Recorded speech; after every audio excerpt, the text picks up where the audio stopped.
Herkese merhaba, kanalıma hoş geldiniz. Bugün sizlerle yine videolarımdan en çok beğendiğiniz ve istediğiniz, yapımını beklediğiniz çantamı hazırlayacağız. Hemen göstereyim çantalarımı yakından sizlere. Oldukça kullanışlı, tam yazlık ve baharlık tote bag'ler. Dilerseniz uzun sap da yapabilirsiniz yandan takmak için. Çıt çıt da takabilirsiniz. Mıknatısa çıt çıt takmayı düşünüyorum ben. Aslında sayıları aynıdır. Sadece iplerin kalınlığına ve inceliğine göre ebatlar değişmiştir. Bu ipim biraz daha ince bir makromeydi. Bu arada hepsi %100 pamuktur. Fıstık yeşili bir çalışma. Aslında ölçüler aynı. Yani sayılar aynı ama ölçüler farklı. Çünkü bu daha kalın bir iple hazırlandı. Çift kat çalışmayı çok seviyorum. Daha tok ve sert duruyor çantalarım. Herhangi bir aslara gerek kalmıyor. Çünkü aslarsız çalışacağımız bir modeldir. Bugün sizlerle beyaz iple çalışacağız. Beyaz bir çanta yapacağız. Ben yine ipimi şöyle göstermek istiyorum sizlere. 2 büklüm koton iptir. Çift kat çalışacağım. Tek kat yaptığımda oldukça ince duruyor. Çift katta oldukça tok ve sert bir görüntüye sahip olacaktır. Bunun için 5,5 ya da 6 numara tığ kullanmam gerekiyor. Ama siz şu şekilde baz alabilirsiniz bunu. Eğer ipiniz hangi tığa uygunsa onu kullanabilirsiniz. Ben 5,5 veya 6 numara tığ kullanacağım bu ipimle. Şu şekilde nasıl milim verebilirim bakalım. 3 milim kalınlığında var ipim. Normal makrome ipler, klasik makrome ipler 2,5 milim kalınlığında olur genelde. Onunla da hazırlayabilirsiniz. Oldukça serttir. Benimkiler 2 büklüm olduğu için, örme makrame olmadığı için yukarıya doğru biraz daha incedir tek kat olduğunda. Şimdi dilerseniz videomuza başlayalım. 6 numara tığ kullanarak başlayacağım. Eğer ipiniz 3 milime yakınsa 6 numara sizin için yeterli olacaktır. Eliniz çok gevşekse 5 numara. Benim biraz nasıl söyleyeyim size, ne sıkı ne gevşektir elim örerken. O yüzden 6 numarayla bir başlayayım. Olmazsa 5'e geçerim. Siz de aynı şekilde denemeyle yapabilirsiniz. Bir zincir çekip ipimi sıkılıyorum. Toplamda 7 zincir çekerek başlıyorum. 2, 3, 4, 5, 6, 7. Dikdörtgen bir taban hazırlayacağız sık iğneyle. Tabanınızı dilerseniz daha ince bir tığla hazırlayabilirsiniz. Daha tok ve sert olması için hemen tabanımı göstereyim. Bu şekilde tamamıyla sık iğne şeklinde dikdörtgen bir taban hazırlayacağız. 7 zincir çekiyoruz. Normalde olması gereken 6 zincirdir. Bir zincir başlangıç için çekiyorum. 7. zincir. Ve hemen ters çeviriyorum. Tam bu ortadaki ilmeklere batacağız. Bu ortada görmüş olduğunuz ilmeklere batarak sık iğne yapacağız. 1. Ortadakilere batıyoruz. 2.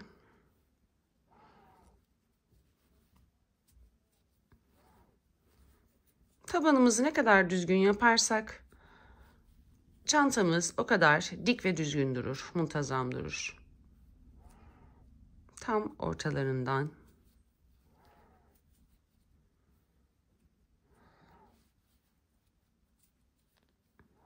ve 6. Bir zincir çekiyorum. Örgümü ters çeviriyorum. Hemen sıra gelen, hemen zincir çekmiş olduğumuz yerin dibindekine batıyorum atlamadan. Sık iğne yapmaya devam ediyorum.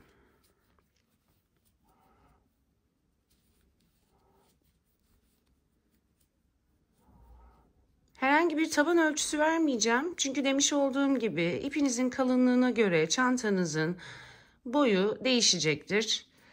Eğer siz boydan memnun kalmadıysanız uzatabilirsiniz. Yalnız uzatırken şöyle bir noktamız var. Aralarda boşluklarımız var. Bir zincirlik boşluklar var. Normalde 1, 2, 3 sıra yapmışım ben ön bölümü.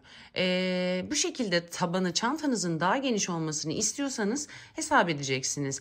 6 trabzan yapmışım. 6 zincir ve bir de boşluk için koyacaksınız. 7 sıra daha eklemeniz gerekiyor. Ben toplamda tabanımı 20 sıradan oluşturacağım. İkinci sırayı ördüm. Örgümü ters çevirdim. Üçüncü sıradayım.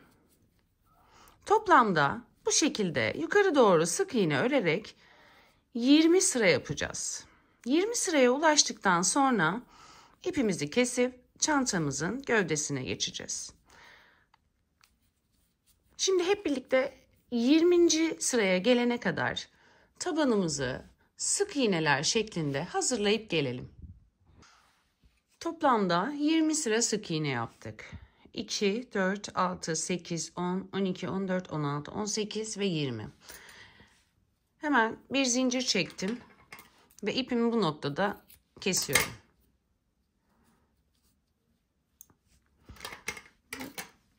Buradan başlayacağım. Ters çevirelim. Burası hemen ön kısmımız bizim. İlk yapmış olduğumuz sıra ve son yapmış olduğumuz sıra. Yine 6 numara tığ ile devam ediyorum. Bir zincir çekip ipimizi sıkılıyoruz. Kapama noktaları yanlarda olacaktır.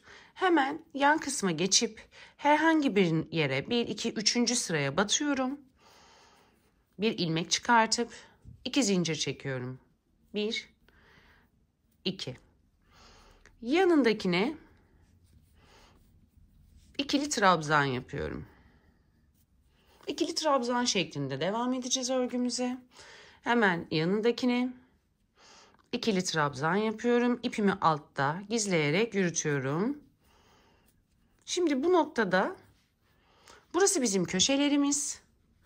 Burası ön kısmımız ve arka kısmımız. Köşelerde de birer tane zincir çekerek boşluk bırakıyoruz. Yani köşemize geldik. Bir zincir çekiyorum. Hemen yana geçeceğiz. Yanda ilk ilmeğimiz burası sayılacak. Hemen yine ilk buraya yan kısma geçtik. İkili trabzan yapıyorum. Devam ediyorum. 6 tane trabzan yapıyoruz. Sonra bir boşluk bırakıyoruz. Bir zincir çekerek bu noktalara batacağız yanlarda. Bakın bu noktalar. Her sık iğnenin bitiş noktası. Birinci çift trabzanımızı yaptık. İkinciyi yapıyoruz. 2. Toplamda 6 tane yapıyoruz. 2, 3, 4,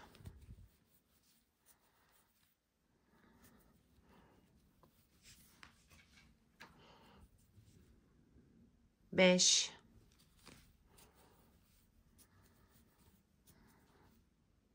'Biraz yavaş yapmaya çalışıyorum. Nerelere battığımı görün diye. 6. Bir zincir çekiyoruz. Ve burada da bir boşluk bırakıyoruz. Yani buraya batmayacağız. Buraya batmayacağız. Hemen yanındaki sıraya bir trabzan yapıyoruz. Yanındakine 2. 6 tane daha bu şekilde devam ediyoruz sıraya. 2, 3,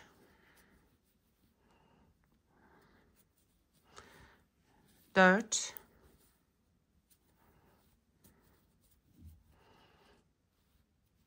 5 ve son 6. trabzanımızı yapıyoruz.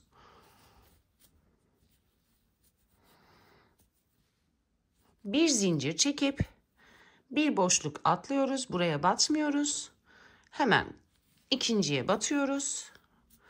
6 tane daha çift trabzan yapıyoruz. 2, 3, 4,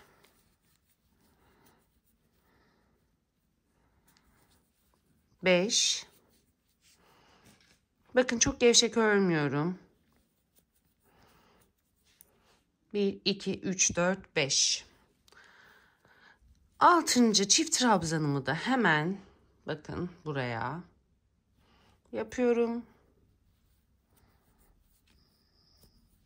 ve bir zincir çekip diğer köşeye geçiyoruz. Kameramı biraz düzeltmek istiyorum çünkü çok zorlanıyorum. Evet. Bir zincir çektik.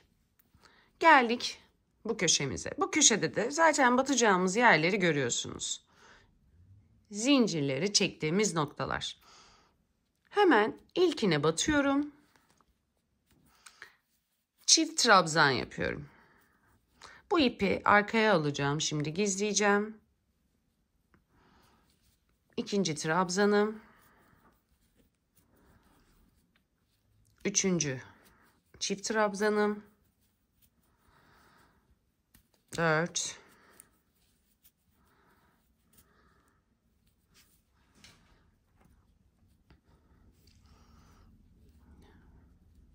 5.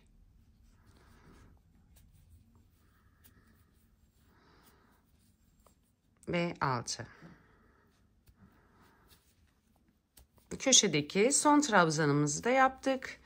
Bir zincir çekiyorum. Hemen şimdi karşı sıraya geldik. Burada da batmış olduğumuz, bu tarafta batmış olduğumuz tüm karşı sıraların içerisine aynısını yapıyoruz. 6 trabzan, bir zincir, bir boşluk. 6 trabzan, bir zincir, bir boşluk. Zincir çektik köşeye. Nereye batmışız? Bakın buraya batmamışım. Buraya batmışım. 1 2 batacağınız yerler çok basit. 3 4 5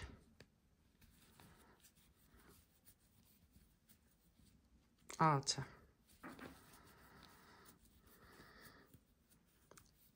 Bir zincir çekiyoruz. Boşluk bırakıyoruz. Aynı şekilde burada yapmış olduğumuz gibi bu sırada da sıra sonuna kadar gelelim, ikinci sıraya geçelim beraber. Bu sırada da sona 1 2 3 4 5 çift trabzan, 6.'yı yapıyoruz. Bir zincir çekiyoruz.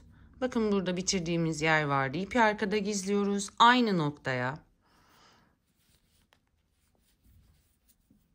diğer köşenin devamını yapıyoruz. Son bir tepemiz kaldı. Buraya da batıp çift trabzan yapıp kapamayı bu şekilde yapacağız. 2 zincir çekmiştik ve ilk yaptığımız trabzan. İlk yapmış olduğumuz 2 zincirlik noktaya değil, ilk yapmış olduğumuz trabzanın tepe noktasına batıp ilmek çıkartıp ilmeği kaydırıyoruz ve kapatıyoruz. Kapama noktamız da bu şekilde olacak. Elimizle birazcık çantamızın formunu belirleyecek şekilde çantamızı düzeltelim. El ütüsü yapar gibi. Bir zinciri çekmiştik. İkinci zinciri çekiyorum. Devam ediyoruz. Hemen kaydırma yapmış olduğumuz nokta. Bakın. Kaydırma yapmış olduğumuz ilk trabzanın tepe noktasına batmıyoruz. Videomda da bunu sizlerle paylaşmıştım. Hemen yakından da göstermek istiyorum. Bakın, eğer tepe noktalarına batarsanız görüntü bu şekilde oluyor. Biraz daha yumuşak oluyor çantamız. Kötü değil. Bu şekilde de kullanabilirsiniz. Eğer diğeri size zor geliyorsa tepe noktalarına batarak devam edebilirsiniz. Ama burada tepe noktasına değil, trabzanın direkt ortasına.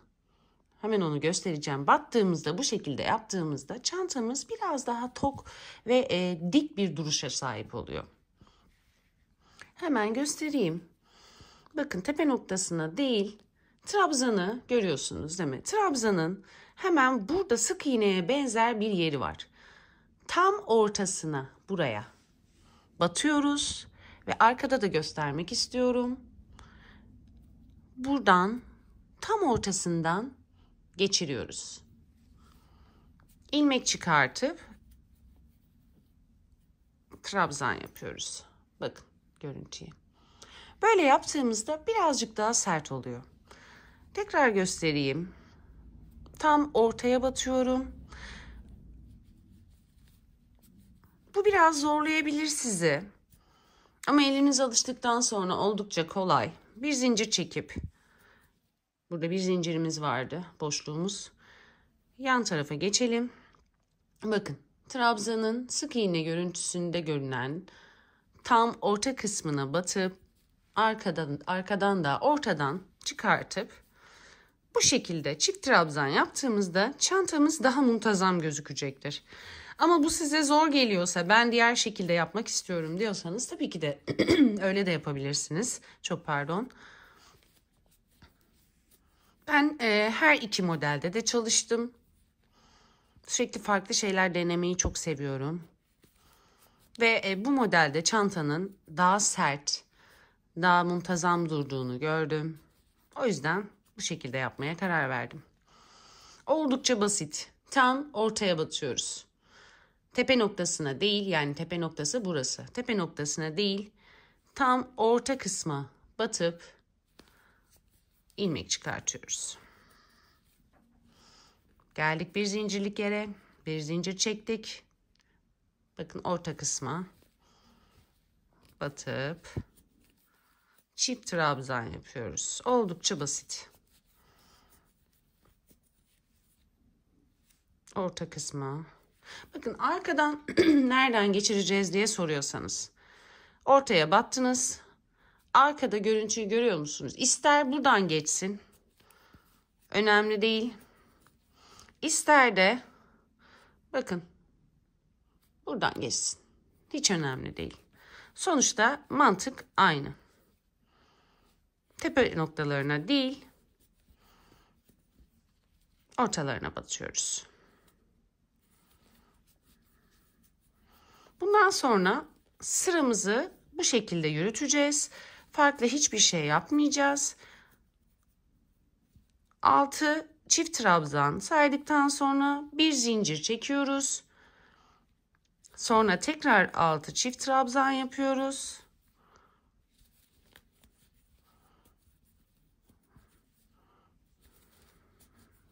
Tam ortalarına batarak köşeleri dönerken de köşelerde de bir zincirlik boşluklarımız var. Hemen oraya geleyim. Videoyu sonra keselim. Üçüncü altılı sıramı da yaptım. Bir zincir. Bakın burada bir zincirlik yerimiz var. Köşeye geçtim.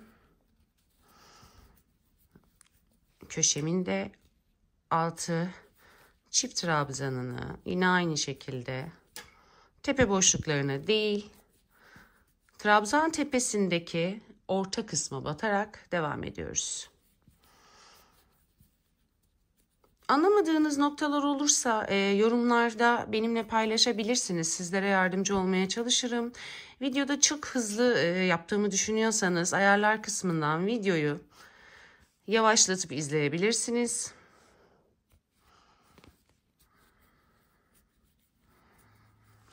Bir günde, hatta yarım saatte yapabileceğiniz, maliyeti oldukça düşük, yani 2 tane 3 milimlik makrome ip almanız yeterli olacaktır, ya da 2 tane 2,5 milimlik makrome ip, ya da evinizde yün ipleriniz vardır, farklı koton ipleriniz vardır, polyester ipleriniz vardır, kağıt ipleriniz vardır. Kağıt iple de diğer çantalarımda yaptığımız gibi çift kat çalışabilirsiniz. Ben elimde olan, evimdeki bütün fazla ipleri değerlendirerek yapabileceğim bir çanta gösteriyorum. Siz de aynı şekilde, maliyeti oldukça düşük, yapımı oldukça kolay, takması çok güzel. Yani ben şöyle söyleyeyim, bir sürü böyle, özür dilerim yanlış anlamayın, pahalı markalarda çantam var. Ama dışarı çıkarken kendi yapmış olduğum çantaları takmaktan daha çok keyif alıyorum. Daha çok hoşuma gidiyor. İnanın gece dışarı çıkarken bile kendi yapmış olduğum mini çantalarımı takmayı daha çok seviyorum. Ve inanın çok dikkat çekiyor. Çünkü herkeste olmayan bir şeyi takıyorsunuz siz. Herkesin bulamayacağı bir şeyi takıyorsunuz ve en önemlisi kendi el emeğiniz. Nereden aldığınız sorusuna vereceğiniz en güzel cevap, ben yaptım. Ben çok gururlanıyorum. Eminim Siz de yani yapanlar da diğerleri de gururlanacaktır. Burada videoyu devam ettirmeyeyim. Keselim artık. Gövdeyi beraber yapalım. Dediğim gibi bu şekilde yukarı çıkarak sıra sayısı önemli değil. Yükseltmeyi ben bu çantada ne kadar yapmışım? Yine taban aynı. 1, 2, 3, 4, 5, 6, 7 sıra yapmışım. Zaten maksimum 8 yapıyorum. Öyle söyleyeyim sizlere. Mini duruşunu çok seviyorum. Bakın burada renkli bir çanta çalışmıştım. Bunda tam ortaya değil üst sıralara, tepe boşluklarına batarak yapmıştım. Bunu da çok seviyorum. Çok severek takıyorum. Öyle söyleyeyim sizlere. Şimdi gövde kısmını 7 sıra yapıp yukarı çıkalım. Sıra sayısı sizin için yeterli değilse, çantayı daha yüksek istiyorsanız tabii ki 8, 9, 10 hatta uzun dikdörtgen bir şekilde de yapabilirsiniz. İstediğiniz yere getirin. Bu içerideki ipleri keselim. Ondan sonra sapları yapmaya başlayalım. Evet, çantamın son sırasını da ördüm. Toplamda 1, 2, 3, 4, 5, 6, 7 sıra çift trabzan ördüm. Burada da kapamamı yaptım. Bakın daha tok duruyor. Yumuşak değil ve daha güzel gözüküyor. Şimdi ben bu çantamda kapama yapmıştım. Direkt sapa geçmiştim. Bu modelimde bir sıra sık iğne ördüm. Bu çantayı da aynı şekilde yapmak istiyorum. Bir sıra sık iğne ördükten sonra bitirmek istiyorum. Bakın aynı noktaya, kapama yaptığım noktaya birinci sık iğnemi, tepe boşluklarına yapıyoruz sık iğneleri. İkinci sık iğnemi, aralardaki bir zincirlik boşluklara tam ortaya batarak tekrar sık iğne, geride kalan bütün tepe noktalarına batarak sık iğne yapıyorum. Dilerseniz yapmayabilirsiniz. Çantayı direkt bu şekilde bitirebilirsiniz. Sadece benim diğer yaptığım modelde böyle yaptığım için biraz sert durdu. Ve bu çok hoşuma gitti. Bakın. Birer sık iğne ile geçebilirsiniz. Veyahut aklıma örerken şöyle bir şey de geldi. Kapamamı yaptım. Hemen geriye doğru arkadaki kapama yaptıktan sonraki arkadaki tepe boşluğuna batıp arkadan bir ilmek çıkartıp ters sık iğne yaptım. Arkadaki tepe boşluğuna batıyorum, ilmek çıkartıyorum, ters sık iğne yapıyoruz. Hemen geriye doğru gelip arkadaki tepe boşluğuna batıp ters sık iğne. Arkadan gelip boşluğa batıp ters sık iğne. Birkaç sıra daha yapayım. Görüntü ortaya çıksın. Çünkü bunu ben ilk defa yapıyorum. Nasıl duracak ben de merak ettim. Devam ediyorum. Birkaç sıra daha yapıyorum. Evet. Bakın bu da böyle durdu.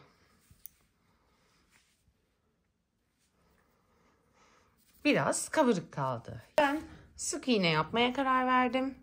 Kapama yaptım. Zincir çektim. Dibindeki boşluğa battım kapama yaptığım yere ve sık iğne yapıyorum. Bunları biraz gevşek yapmayalım. Muntazam, çok sık da yapmayalım ama muntazam olacak şekilde hepsini aynı ölçülere gelecek ayarda. Her boşluğa sık iğne yapalım.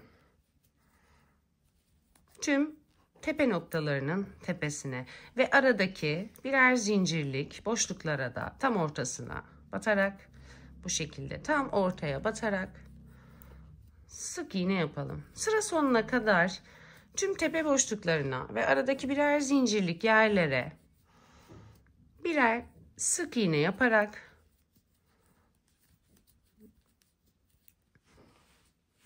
devam edip gelelim. Son sıra sık iğnemi de ördüm ve çantamı bitirdim. İpimi biraz uzun kesiyorum. İğne yardımıyla hemen birleştirme yapacağım. İpimi iğneye geçiriyorum.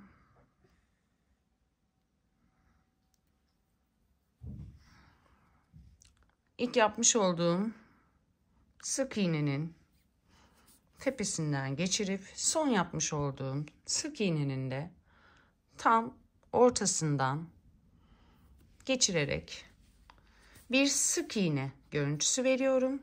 Bakın. Ve kalan ipi aralardan geçirerek gizleyeceğiz.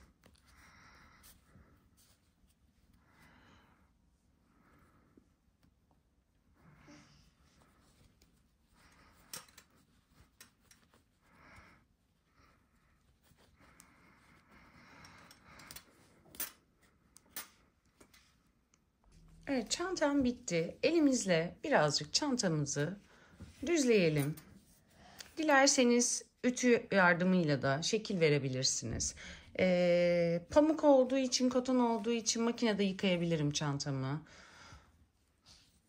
Elimle, çünkü kalıp gibi oldu, düzelttikten sonra artık saplara geçeceğiz. Sap kısımlarını da her zaman yapmış olduğumuz sap yöntemiyle hazırlıyoruz. Bakın, bunu yine gösteririm. Ve iç kısımdan, şu şekilde iç kısımdan dikeceğiz. Saplarımız, tam ortamız burasıdır. Tam buraya ayarlanacak.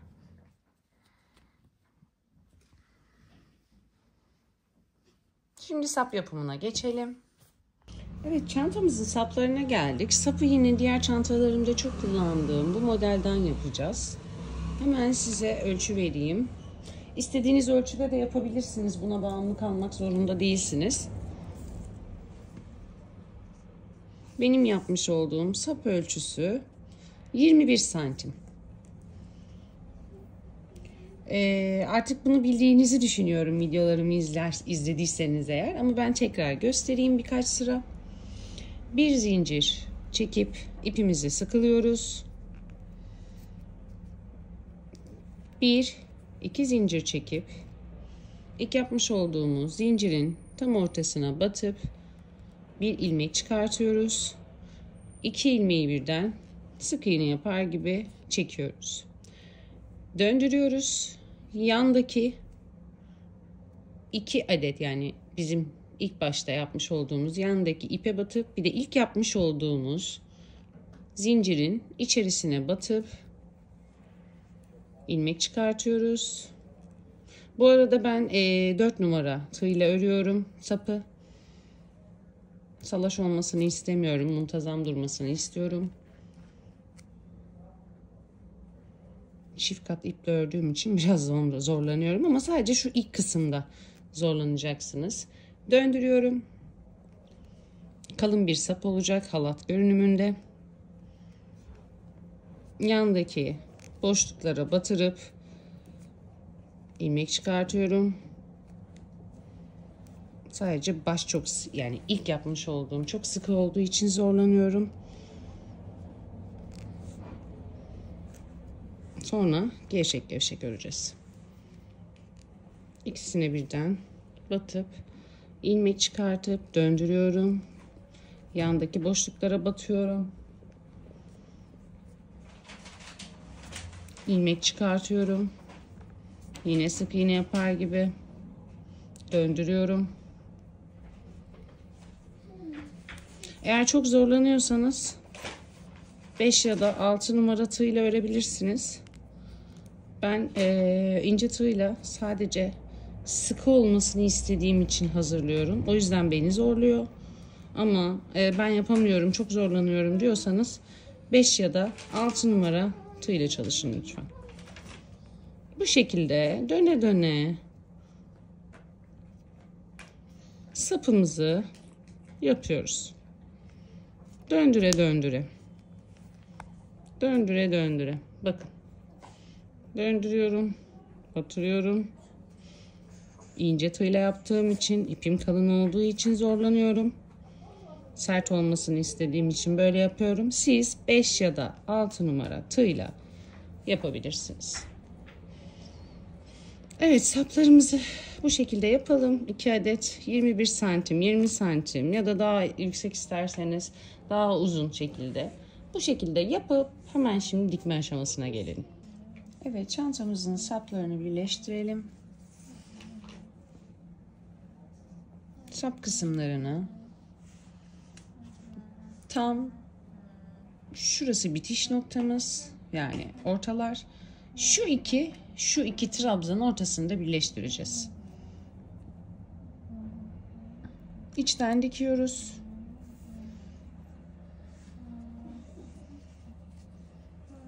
Bu iki ve o iki trabzan. Karşı noktadaki iki trabzan. Buradan batıyorum.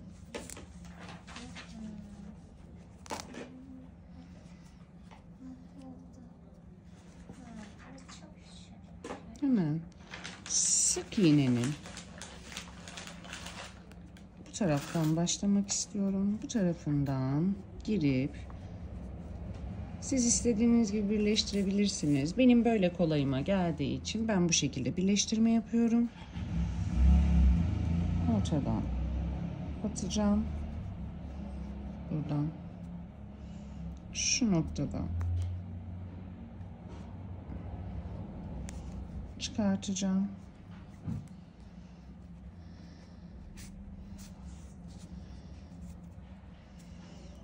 İyice sıkılıyorum ki yapışık kalsın.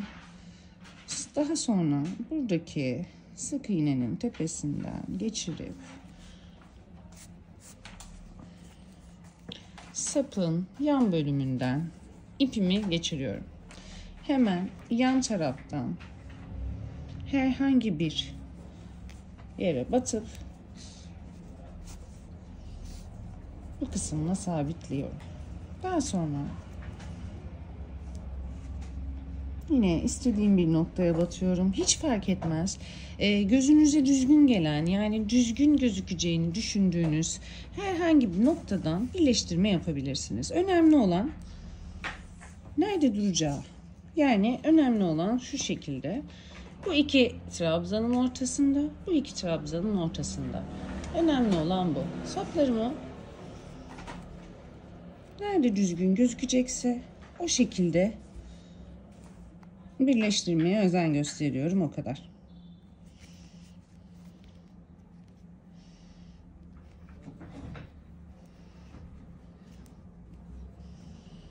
Bu kısmı sabitledim. Bakın hemen 1 2 trabzanın tam ortası. Şimdi diğer sapa da 1 2 trabzanın tam ortasına gelecek şekilde düz olmasına özen gösterelim. Şu şekilde birleştireceğim. Yine hemen şuradaki bir boşluktan tığımı, iğnemi o kadar çok tığ diyoruz ki, geçiriyorum. Daha sonra şuradaki noktaya batmak istiyorum. Bir dakika. Buradaki noktaya batayım. Buradan geçireyim. Yine bu şekilde muntazam duracak kadar ayarladıktan sonra iğne yardımıyla istediğiniz noktadan birleştirin. Çantamın saplarını diktim. Çantam bitti. Oldukça muntazam oldu. Bakın. Saplar bu arada size yamuk gibi geliyor olabilir. Hayır, yamuk değil. Tuttuğunuz zaman. Mesela bana da öyle geldi ilk başta. Ama eğer bir mezura ile ölçerseniz birebir aynıdır. Bizim orta noktamız orası. Sadece hafif böyle çantayı tuttuğunuzda kayma yapar vesaire. O sizi sapları yanlış yere diktiğinizi düşündürür. Ama hayır, o şekilde değildir. Şu şekilde göstereyim. Bakın. Harika bir çanta oldu. Tam mevsimlik, baharlık. Umarım videomu beğenmişsinizdir. Bir sonraki videoda görüşmek üzere. Şimdilik hoşça kalın.